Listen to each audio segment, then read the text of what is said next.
New week and a new pod episode and a chance to make you laugh like you've never laughed before. And today is going to be one of those episodes. Welcome back to the I Hate It Here podcast. I'm Hebba, your host and resident hater. And one of my favorite people on this earth is joining me today. You might actually know her from previous seasons. But first, our topic of the season. Set to the tune of Cyndi Lauper, Girls Just Want to Have Fun. Drum roll, please. And pretend I'm doing a drum roll here. Employees just want to work without kissing ass. Ain't that the dream? And joining me today to have some fun is no other than my fellow Quit Queen, Jessica Winder. Jessica D. Winder is an HR executive known for shaking things up and empowering talent. With a no-nonsense approach and passion for positive change, she champions good trouble in people operations. As an SVP of People at Collab Software, she focuses on leadership development and unlocking potential at every level. She also leads Hidden Gem career coaching and authored The Hidden Gem Within to support career growth. A keynote speaker and startup advisor, Jessica is dedicated to driving meaningful change through good trouble and helping others build powerful personal brands. Jessica, welcome back to the pod. I don't know why I said Jessica. Jess, welcome back to the pod. I've missed you.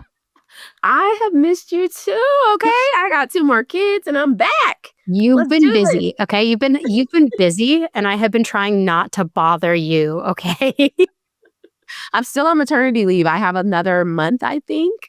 My team actually sent me a countdown today. They are so excited I'm back. So shout out to them because they love your podcast. But yeah, your girl, I'm on maternity leave. I got 2 new little boys that are so lovely. And they are way sweeter than my girls were to me when they were little. I love that. So that is 2 sets of twins, all under 2 years old. Yep. So my twin girls are 20 months, and then my twin boys just turned 3 months old. So we are team no sleep, team just do what you got to do over here. I say this all the time to you. I have no idea how you do it.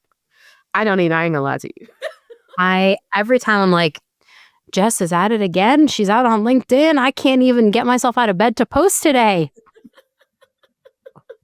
I set a lot of stuff up beforehand. I ain't gonna lie. Like before I went on leave, I literally had posts that I was like, okay, these are things that I could put up anytime.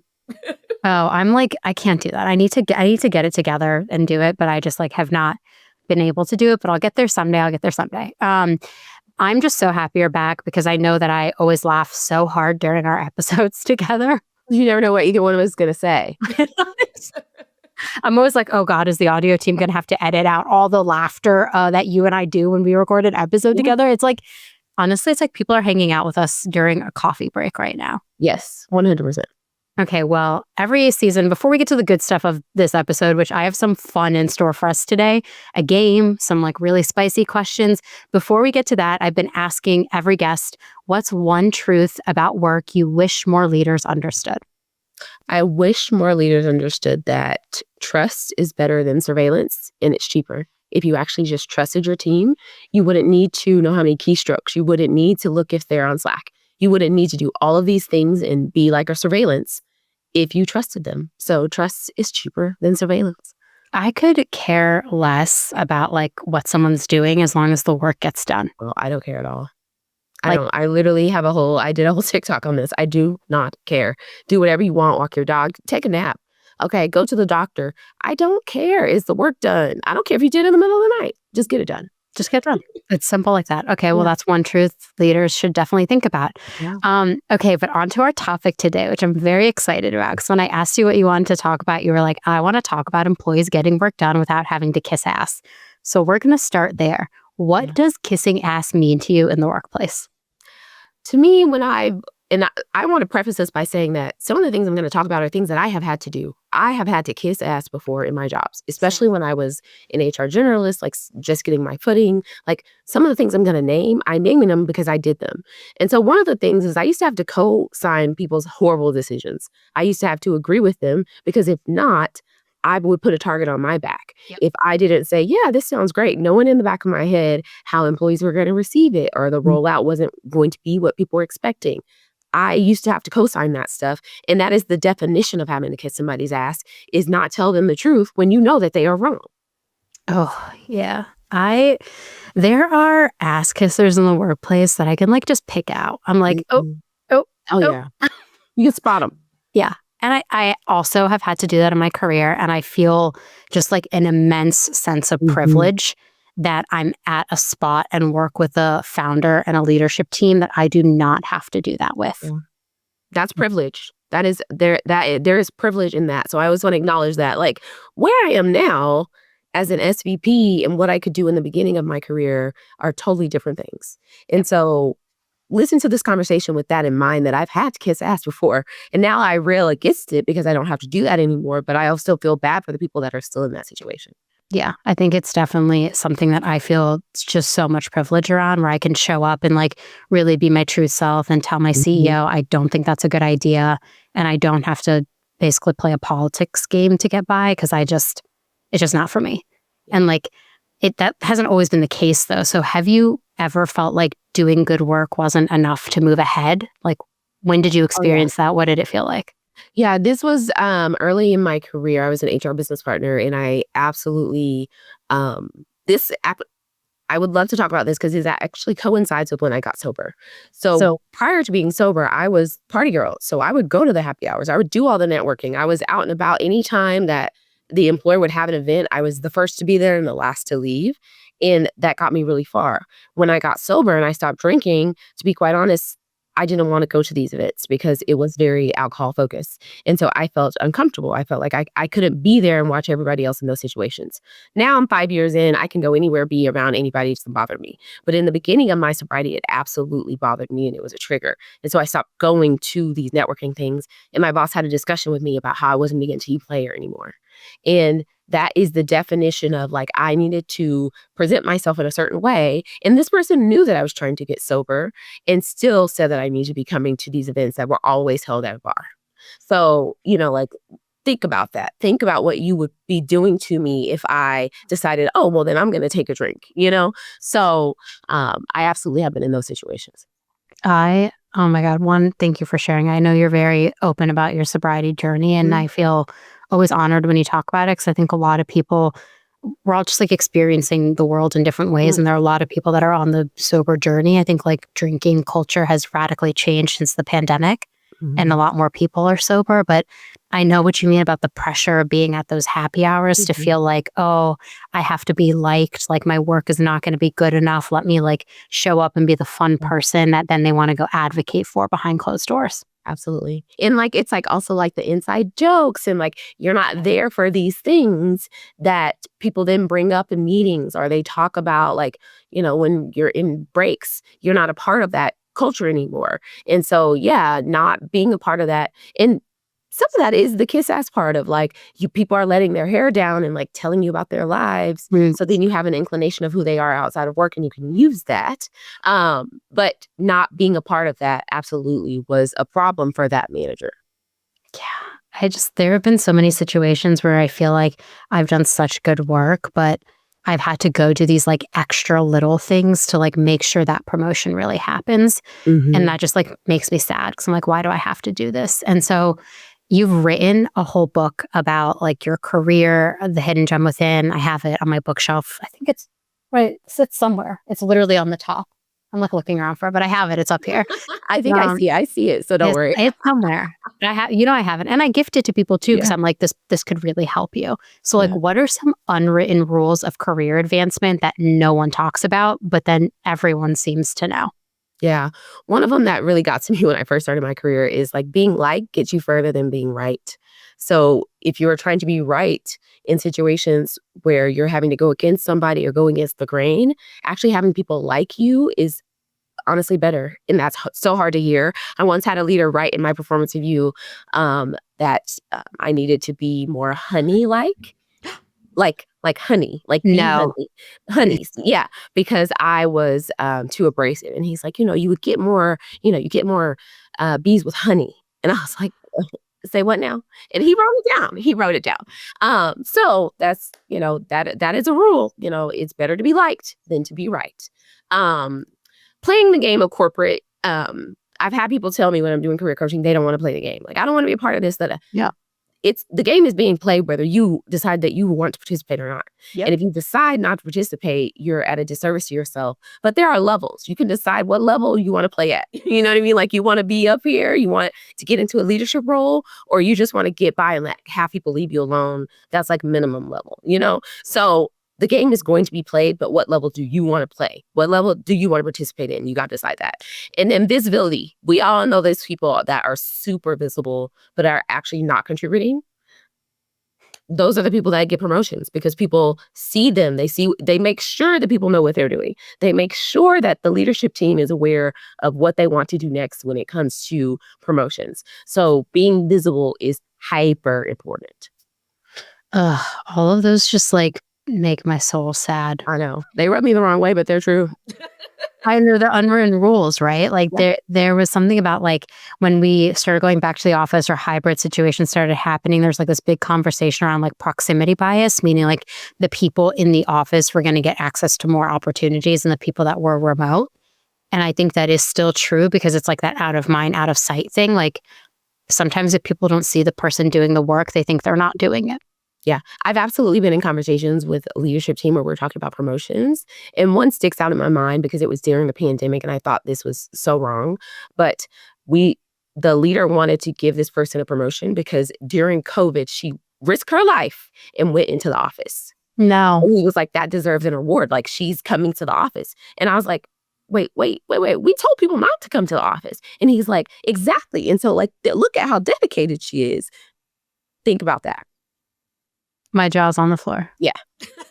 The woman was too stunned to speak. What? Yeah. So he wanted to give her a promotion, not because her work was good, but because she physically went to the office. And that showed him that she was dedicated. Okay, I'm going to noodle on that one. And we're going to come back to that. I'm going to put a pin in it because we still have so much more to cover. But okay, real talk. Is playing office politics just part of the job or is there another way to succeed? It's part of the job. That's my honest truth. I wish it didn't have to be this way. And this is part of the reason that I am so vocal on LinkedIn and I talk about these things because I wish it wasn't true, but it is true. Politics is part of the game. And I actually know several people that have gotten stuck in whatever position they're in because they don't want to play the game. And that's a conscious decision that they've made and more power to them. But if you want to move up, you have to play. Yeah, I mean, like Jumanji, like you in the game. You in the game, you can't get out. It's not Jumanji. In the jungle, you must wait until the dice were 5 or 8. Ingrained in my mind, Jumanji. I had so much fear over that movie. I still have nightmares that are Jumanji. I watched that movie so many times. So corporate is Jumanji. Okay, that's it. We're take that from this podcast. We're sucked into the game and we are playing until you escape. Okay, we're playing until we escape. I mean, that's fair. It is a game. You have to opt in. I always wish it wasn't like that. I think there are things that make the game more complicated. We'll get to that in a second. But like, what advice do you have for people who actually like hate networking or self-promotion, but like still want to be seen and recognized? Like maybe they just hate playing the game. My thought on that is change the narrative. So go from talking about self-promotion to storytelling. So what story are you telling about the work that you're doing? So you could be doing all this amazing work. Let's take, for example, you're an engineer. You're doing all this coding. You're doing all these things, but no one knows about it. You have to be able to tell the story of what are you doing and how is it impacting the business? And if you're not doing that, you're actually doing all the work that you're doing a disservice. So change the way that you're thinking about it because self-promotion has such a negative connotation, whereas you're just storytelling about what you're doing, that feels different. Yeah, I was just talking to a friend about this the other day. I just feel like as women, I have been like conditioned to not brag about my achievements and to be like super humble and I am like a super humble and grateful person. Like I'm always giving gratitude out there and like thanks for all the people who have helped me get to where I am and all my appreciation. But like some days I want to be like, yeah, I'm fucking good at this and I want to boldly say it and like not have people be like, ew, why is she doing that? But like, I don't know. I think it's like really interesting. Like that was just how we were conditioned growing up. And I feel like as an adult, I've really tried to like come into my skin and like give praise to everyone around me, but also take a moment and praise myself at times where I'm like, I'm doing a good job. Like I should really tell the story of like why it is I'm doing a good job. So it's not that people just think like, I'm this like special unicorn that came out of nowhere. It's like, no, I'm doing a lot of hard work to get me there. But I think like who I am really impacted me and how I behave. So like, how do you see like race, gender, identity complicating all of these unspoken rules of advancement? That's so hard. So, for those of you that are just listening, I am a Black woman.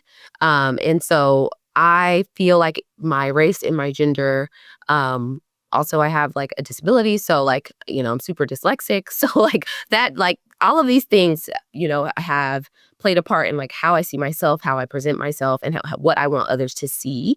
And so not only do you have to play the game with these things, but you have to then justify why you deserve to play the game. And so for me, that has shown up in my education, in that I feel that I need every degree, I need every certification, I need every validation to prove to you that not only do I deserve to play the game, but I can play it better than you. And so that's how it shows up for me as a person of color, is that I feel the need to prove that. Now, I've been working on that. Me and my therapist, we holding it down, we working through. I don't need to prove shit anymore. But my 20s, I definitely felt the need to prove why I deserved or should be in the room. Yeah, I think it like all the lived experience and the way that the world experiences us does impact how like we can show up in these like in this like corporate world of like advancement. Like and I have like so much empathy for people navigating that. Like the narrative of like angry Black women makes me so upset. Like anytime someone's like angry, I'm like, stop talking. Yeah. They are not angry. She's simply expressing something, or they like, you know what I mean? And I think it shows up in a bunch of data. Like Textio is one of my favorite companies. I talk about them all the time, but their performance report actually breaks down the like performance feedback given to like women versus men, and then different demographic groups. And you see that there's like not good feedback that's given to, and there's a lot of like personality feedback. And I talk about that a lot because that should inform how we're thinking as HR of like the rules of advancement. I feel like there's a game, but everybody is playing by a different set of rules. Absolutely. And this goes along with the pet to threat. Like, and if someone's listening to this, they don't know what that is. It's basically like you come into an organization and you're the pet. You're almost like the show pony. I felt like this before, where they're walking me around, let everybody see the new head of HR is a Black woman, like, woo, ha, rah, rah, rah, rah. And then once you start to question things, once you want to make change, then you're a threat. So you go from being the pet to the threat. And it normally is like a 1 to 2 year time frame of when people start to turn on you. And this is a game of the office politics. And there is a lot of research behind like women of color getting in like a C-suite or a head of role and only lasting 2 to 3 years. And this is a lot of what is happening. They go from the pet to the threat. That I need to read more about that. Yes. It's a real phenomenon. I need to take a time out. Just kidding. I'm gonna have to read more about that because that's like really interesting. I mean, I feel like I've experienced it myself. I have lots of friends who I think have also experienced it, and it's wild to me that wanting to make good change and build a better organization makes us a threat to some people. Absolutely. I guess that's just how it's going to have to be, and we'll dismantle it day by day. And now for a brief interlude where I wish I could play fun music like beep, boop, boop, boop, boop, boop. We're going to actually play a game. I've been doing this a lot lately on some of my episodes. I've been really inspired by this like improv type show that my sister and I have been watching called like Make Some Noise. And so I've been trying to like incorporate more fun games on the podcast, which is just like fun and weird because I am fun and weird. But I want to play this game called Who Said It? Corporate Politician or Real Leader. And here's the game. The game is simple. I'm going to read you a quote. It's a made up one. And I want you to guess if it's said by a corporate politician, like somebody who's all about playing the game, cares about their image and optics, or maybe a real leader, someone who actually leads with authenticity, integrity, and substance. And I'll reveal the answers afterwards. So are you ready, Jess, to play my game? I'm ready. I'm holding you hostage, Jumanji style, but instead it's Who Said It? Corporate politician. Okay. The first quote is, let's circle back offline to synergize and align on next steps. This is a politician, and because they said nothing, okay? Like politicians do. Said nothing. That was my classic buzzword salad and literally no value. That was a corporate politician. You were right. Ding, ding, ding. You were correct. Okay, the next quote. My job is to make sure I'm not the smartest person in the room, and that is exactly why I hired you. Ooh, that sounds like something you would say, a real one, okay? A real leader. That's a Hebba quote. That Not me, but it's been like variations of this have been like famously said by the CEO of Microsoft and other Yeah. people out in the world, and it is a real leader. A real Yeah. I mean, I've also said it too. Like, if I'm the smartest person on my team, we have failed. Yeah. I got to go find someone smarter, to be honest. Okay, this next one, visibility is more important than actual results. Ooh, that's a hard one. Mhm. I feel like whoever said this was trying to help somebody. They're trying to help somebody. 'Cause that's almost what I just said. Yeah. Okay, I'd say a real leader. Ooh, okay. So this one was I tagged it as corporate Yeah. politician, but we can Yeah. actually agree to disagree on this, and that's what makes our friendship so fun. Wow. I do feel like the reason I said corporate politician is because you know those people in the office that are just like everyone needs to pay attention to me and they need to see me Oh, CC'd on yeah. every Same. email and I need to be the first person to answer everything. Blah blah blah blah blah blah. And that's more important than actual results. I feel like a real leader would be like, I don't care if you're visible in certain Oh, yeah. conversations. I care that you're producing actual results. Yeah. But I feel like I feel like if I we would could have coach gone either somebody way. on this. Like, you need to be visible, like, get the work done, but you need to be visible doing it. Yeah, I think it's like that give and the take of like, Yep. yes, we want actual results, but also like you can't be invisible when you're doing actual results. Exactly. Okay, next one. Culture isn't what you say, it's what you tolerate. Ooh, that's a real leader. Okay, what you tell me, okay, who is being written up, who's on a PIP, and I can tell you the culture. I love that. Or tell me like who your biggest asshole is. If I say Yeah. who's your biggest asshole and you instantly think of someone, Yeah. Especially that if they're was on the leadership team, that tells me all I need to know. that tells me everything. I don't want to work there. Ding, ding, ding. You were correct. Okay. The last prompt of our game. I'm really struggling with words today. We need to manage up, play the game, and get our wins where we can. No, sit down, politician. I feel like the way I delivered these two is just like you could tell. Okay, I mean, you're getting your improv on. I feel like I should be an actress some days. I'm like, could I be a funny voice actress? Animated movies? I don't know. That was a corporate politician. You are correct. The key there was play the game. Yeah, play the game or manage up. That's all I need to know. And get our wins where we can. It's always really funny. Sometimes, like, I really dig in and like listen to what people are saying in meetings, and I am like, you are saying nothing. Oh yeah, nothing. If the person is saying nothing and they just want to speak, that is like corporate politician 101. Okay, so this is a fun trick. If you're in a meeting, okay, now you cannot be the person that needs to be engaged or all that stuff. But if you're in a meeting and you just write down what somebody says, I'm talking about word for word, when they're doing this political bullshit, and put it in ChatGPT and ask them, what did this person just say? I have had ChatGPT giving me so many crazy responses because I have put it in there. What did this person just say to me? And it'll say, error. Don't know. Yeah, Yes. it's probably like Do that. nothing. They're saying absolutely nothing.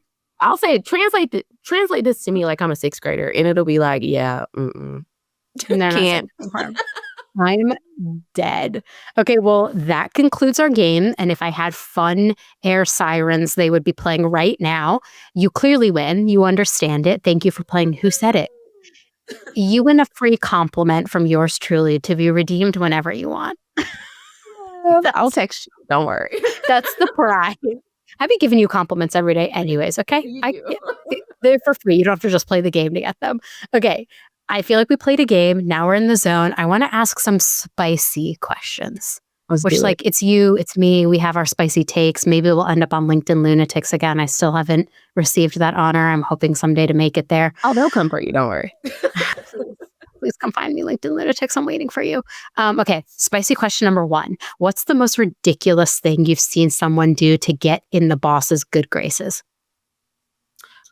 This is funny and sad at the same time. I think when people sacrifice their family, when you sacrifice your family to get in good graces and that means your time, like you are staying crazy late, you're doing things when you should be with your family. And I have seen it time and time again. And when I used to see this when I worked in oil and gas, I wasn't married. I didn't have kids at the time.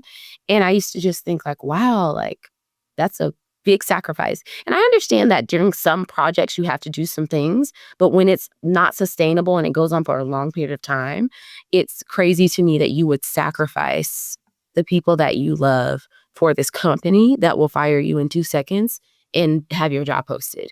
And so I personally, now that I am married and now that I do have 4 kids, I absolutely refuse. It'll never happen. Fire me. I don't care. You will not get my time that I'm supposed to be with my girls or like, you know what I mean? Like with my boys, with my husband. Like I will not sacrifice my family on the altar of this corporation. It'll never happen. Yeah. One time I missed my grandpa's funeral because my boss wouldn't let me take off. No, absolutely not. It was heartbreaking. Like my mom and my sister went and I couldn't go. And they got to see, like, they actually like went when he was sick and then he passed a few days later. So my mom got to see him again. Mm-hmm. But I remember being like so upset that I couldn't go. My boss was like, you can't take time off. We're in the middle of like a busy project season. Sorry. Yeah. No. I think I know that you and I laugh a lot. Like this is the saddest part to me about corporate life. Yeah. Is that you can sacrifice everything and then still be treated as a disposable number on a sheet and be put on a layoff list or be like let go or restructuring, whatever you want to call it. Yes. So keep that in mind. Like when you're making these decisions, like it's not worth it. It's really not. I hope you hear. Like I know that's, again, I talk about this a lot. It's a privilege to be able to get there. But once you do, I think your outlook on work and life and why you show up just dramatically changes. Yeah, for sure. Okay, now on to our next spicy question. We just had a serious moment. These are meant to be like funny and light jokes. I'm like about to cry. Okay, sorry. If promotions were based on actual skill, how many execs do you think would still have their jobs? Honey, 0.0001%. Just like, you know what? The likelihood of having 2 sets of twins back to back naturally, I looked it up because it happened to me, is 0.006. That's the percentage of people that would be leaders. I love that. All right, you heard it here first. We made up our own stats, but they seem very spot on. Yeah, okay. That's the percentage right there. That made me cry. Okay, sorry. What's your personal red flag for spotting a corporate suck up in the wild? Okay, so you're out in the corporate jungle and you see someone who is very visible, but the work is never done. Okay, they always got to circle back. Okay, they always need to take it offline.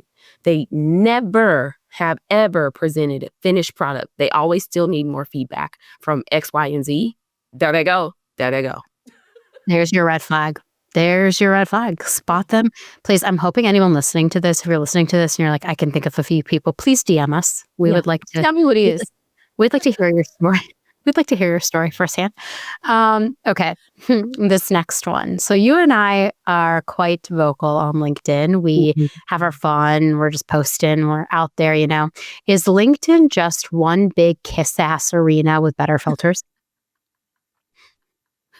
It definitely is. It is a kiss-ass arena. That's why I'm there, okay? You know, I play the game, okay? You're learning from the expert. I know how to play the game. This is why I'm a career coach, is to teach people how to play the game. But I do think that there's a place on LinkedIn. Like, there's a difference between the, like, look at me content and the, like, let me tell you how to get where I'm getting. Yeah. One of the things that I personally pride myself on is that I'm not a gatekeeper. I will pull the ladder for you. I will hype you up. I will do whatever I can to get you to where I am because I don't want me to be the only person that is in the room that looks like me. And so that's why I started my business.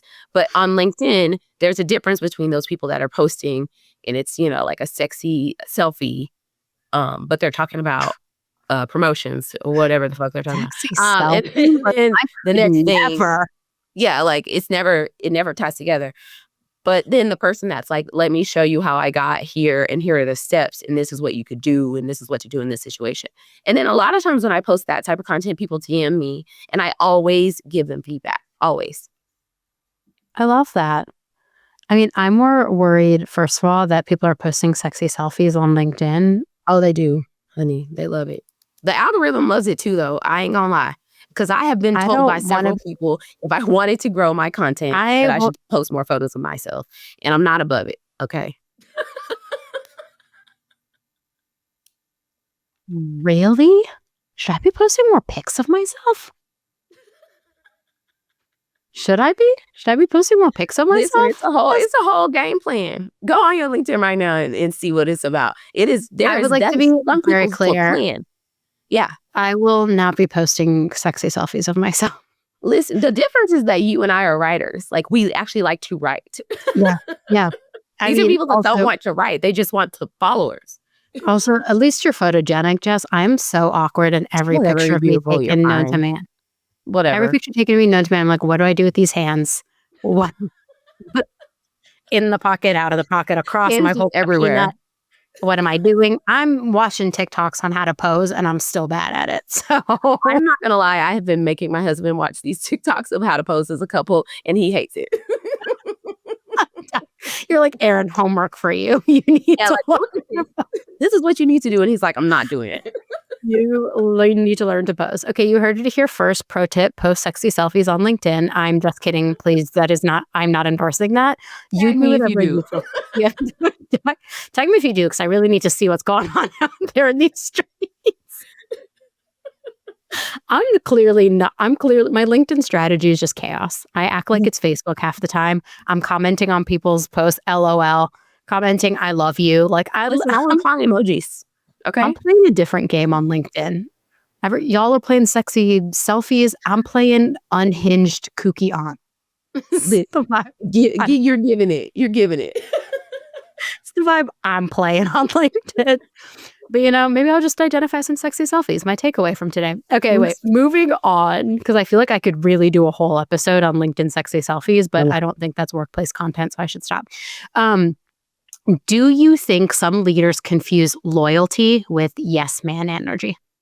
Oh, absolutely. Absolutely. And there's a difference between, I've heard this before about being loyal to the company and then being loyal to a leader. And as we know, once you get into like these C-suite positions, a lot of times when you get a new chief of whatever, they bring people along with them. So they already have people that sometimes they bring with them that are loyal to them. And that's why they want them in those roles versus being loyal to the company. So a lot of people get that very much confused. And mind you, I am one person that there's only one person out of my whole career that I would hitch my wagon to hers. If she goes somewhere, she calls me, I'm coming. Let's go. Shout out to Megan at Refine Labs. Absolutely adore her. She was my boss while I was there. She was COO. Now she's CEO. She's fire. Where she goes, I would follow her anywhere. We love you. Anybody else? I don't know. Like anybody else? Really think about it's not. But like seriously, so you have to know who are you being loyal to. So I was always very clear. I would be loyal to her, not necessarily like the company name wasn't what I was loyal to. And then the whole I need to fall on the sword for your leader. Sometimes that's, you're shooting yourself in the foot. Sometimes, you're going to take the fall for some stuff. Yeah. I just think I have such low energy for being a yes man. Mm-hmm. In fact, I get the opposite feedback. My CEO is like, you say no too often. And I'm no. Yeah. Okay, I'm going to work on that. But it's so interesting to me that people confuse that with loyalty because loyalty is the person probably wants the best for you. Yes. And I don't necessarily think a yes man wants what's best for you. It's more they want what's best for them. And they want to say yes to make you happy with them. It's a fear thing to me. That's what it sounds like. It sounds like you're scared to tell the truth. I don't want my team to tell me yes if they mean no. Tell me what's really going on. Don't let me sit here and look crazy. And you knew that this could go wrong. So yeah, that's kind of based out of fear. Yeah, if it's a stupid idea, I want to know it's a stupid idea. Yeah. If I don't tell disagree, it to my face, please. I mean, my CEO jokes, so you can usually tell my thought on my face because I'll just be like, yeah. When he starts coming over, he can usually tell, so I should probably the squint eyes. Yeah, he knows I'm about to be but I don't really think that's gonna work for us. So I don't think I could ever be a yes man. Honestly, I'm practicing trying to say no less. So there's that. That should tell you everything about me. Okay, that also concludes our spicy question segment. I hope those were fun. I feel like I learned a lot. I need to work on my sexy selfie game, obviously. I'm not letting this one go. I need to go to some thought exploration on LinkedIn because clearly I'm leaning into kooky aunt, and while Listen, everyone else is doing sexy selfies. when we're done with this, I'm gonna text you some stuff so you can see exactly what I'm talking about. Great. I need some inspiration for my sexy selfies. Okay. This next part I would just like to call closing time. I always like to end with like futuristic advice, like fun things to keep people motivated after they've listened to this episode. So I want to start with a big question. If you could rewrite the rules of career advancement, what would you change first? I think the first thing I would change is to be honest with people, to tell them the truth to their face, and actually pretty quickly. If it's not working, I would rather you tell me the truth and tell me what I need to do better. So speaking of Megan that I would hitch my wagon to, one of the things she told me when during a performance review that was like, hey, you need to learn the business better. And she was the first person that ever said that to my face. And I was like, what do you mean? And she gave me several examples that were really funny because she would be like, when you are not interested in something, the way that you disassociate in your face is like so quick and so real. And everybody in the room knows that you're not interested in what the person's saying. And I was like, oh, I couldn't say anything because it was so true. Like when I'm not interested, I'm like, oh, like I'm over here dreaming about puppies and rainbows. Like I'm not listening to you anymore. And she pointed it out to me. And that was the first time anyone had ever said that to me in that way, where I was like, I receive what you're saying and I need to do better. So I wish we could just tell people the truth. And a lot of times the corporate game is based on a facade. It's based on that we all need to be a facade, be a cis white male, and get as close as you can to proximity to acting and being like that. And then you can play the game. I said what I said. And no notes. I was making a funny face, and people listening to us were like, what are these two doing? But I have no notes. I feel like that's very true. It's all made up. I just feel like we are play acting in corporate America. It's cosplay. And I wish more people understood. Actually, one of my favorite things that you have ever said, Jess, is on the note of I know what cover you're about letters. to say. And you know what I'm about to say, because I literally think about it at least once a month and I giggle to myself. Jess once posted about cover letters and said, I'm not reading your fanfic that you're writing to work here. And that's what it is. It is fan fiction. As someone who reads a lot of fanfic, I can concur. A cover letter is fanfic. Okay, it's fanfic for a fictional place you want to work. But that made me die laughing every time. I mean, that the career advancement thing, I love that you touched on like being honest though, because what else I think happens is like people are so afraid to be honest that they then like fabricate this career path that's like not even there. It's like if we told our employees, hey, there are no promotions because we don't have a business need. Like everyone just thinks promotion should happen. And I'm like, if the business does not have a real need to give you a promotion, we are not giving you a promotion. There's not endless levels in this company. There's not endless, like if there's no need, I'm not doing it. But I wish more managers would have that honest conversation instead of tricking me into convincing me that if I work harder, set bigger and badder goals every quarter, that I'm going to get that promotion. Yeah. Even to your question before about the number of leaders that, if they didn't play the game correctly would be leaders, it's not the experts or the people that are best at doing XYZ that make it to the top. It's the people that can do some of that, but can play the game even better. And that's the sad truth. Damn. Okay, well, we have to end on a happy note, Jess. We can't end with a dark too. It's okay. What is your message to the employees who feels stuck because they refuse to kiss ass? First of all, I respect you. I do. I respect you. If you are out here just being like, I refuse, I have nothing but respect for you. But what I will say is, what will it cost you? So what will you deciding that you're not going to play the game cost you? And is it worth it to you? So for me, in my early career, I was like, you know what? I'm willing to do what I got to do to make it to the next level. Now, mind you, I always had a plan and there was always a timeline to this plan. So I was always moving and grooving. Like I'm moving to the next stage, I'm moving to the next company, I'm moving to the next level. And so I was aware of that. Even if the person that I had to pretend to like or pretend to agree with wasn't realizing it, I was playing them just as much as they were playing me. So that is what I would say. You don't have to get played, but you do have to play the game. Yeah.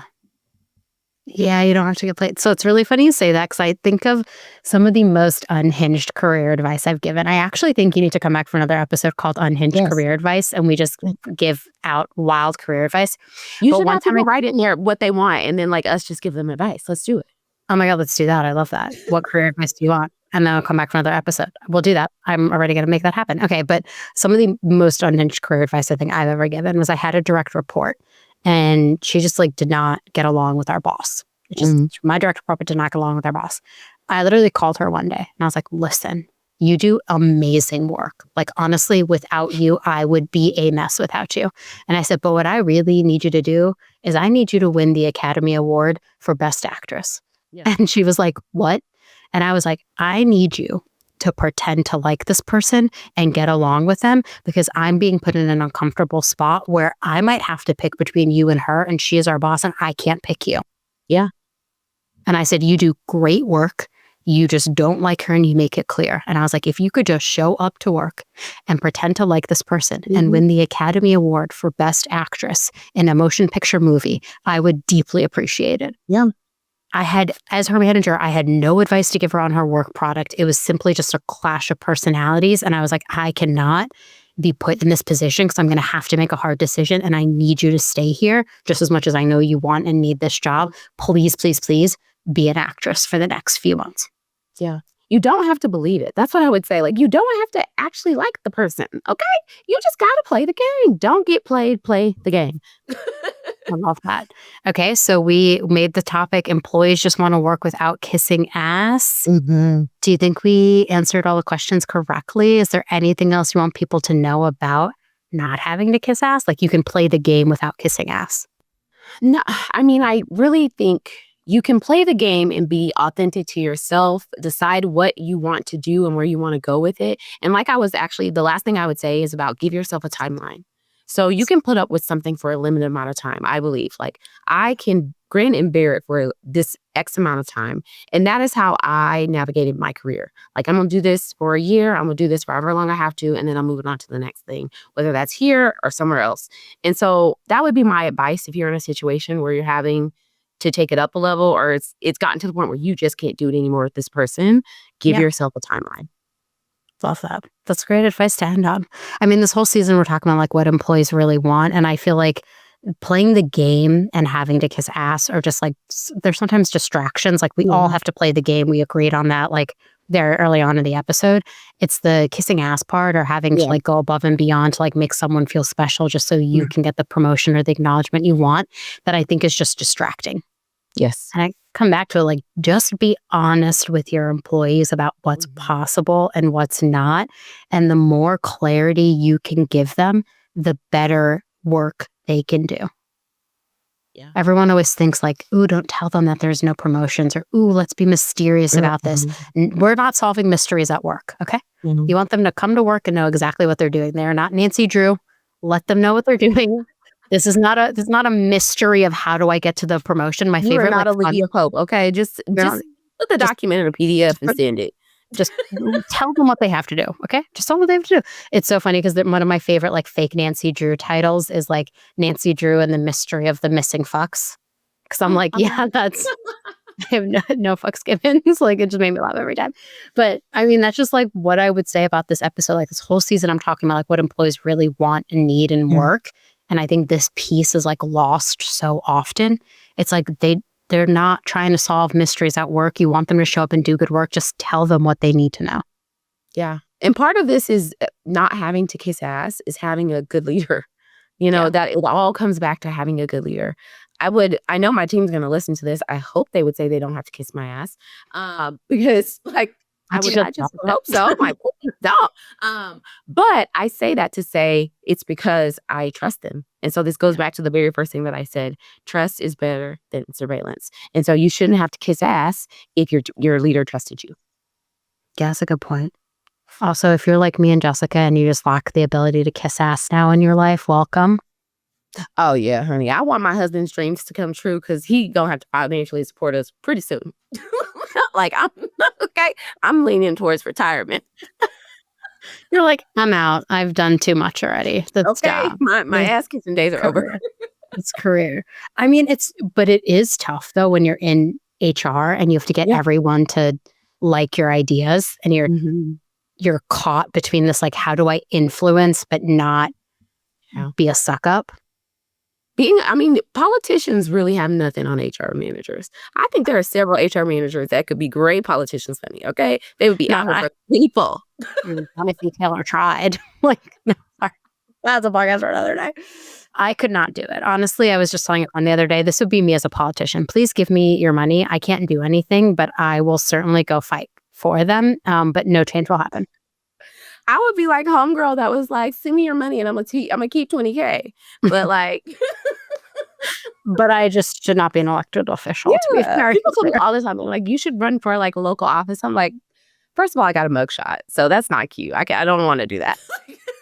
First of all, I'm not interested in doing that. Yeah, like, first of all, I would, you know what? But you know what I would do? I would rebrand that mugshot. I would have it as on my campaign trail. Free lessons I learned. Yeah, I feel like I would relate like to that. Started from the bottom, now we here. Oh my God, that would be the most. You heard this campaign slogan here first on the I Hate It Here podcast. She's announcing her run for office. Don't be trying to go look up my mugshot. Okay, you cannot find it. Okay, can we look it up? I was like, can we look it up? Okay, I'm done. I said too much. I love you so much, and you're just literally you're one of the most authentic people on this fucking earth. I feel grateful to be in your energy, be in your orbit, be anywhere near you. I just feel an immense sense of gratitude. You just make life so much more fun. This was amazing. I love being on the podcast. Have me on anytime. I'm ready. Let's do it. You're my unofficial co-host. You were gone for one season because you were, I don't know, giving birth to your second set of twins under 2 years old. You were busy? Yeah, I was a little busy, but I'm back now. I'm back. Okay, back and better than ever. I love it. Okay, well, I always put everyone's info in the show notes, but if anyone wants to find you, LinkedIn, Jessica D. Winder, what else? Yeah. I would say about my book. Yeah, go on Amazon, The Hidden Gem Within, buy the book. I have 4 kids to feed. Thanks. That's all for today's episode of Chaotic Things that I'm sure someday will get us canceled once this audio is leaked. Thank you so much. If you liked this episode, you can subscribe, and I don't know, do something to follow this, I guess. See you next week. Bye.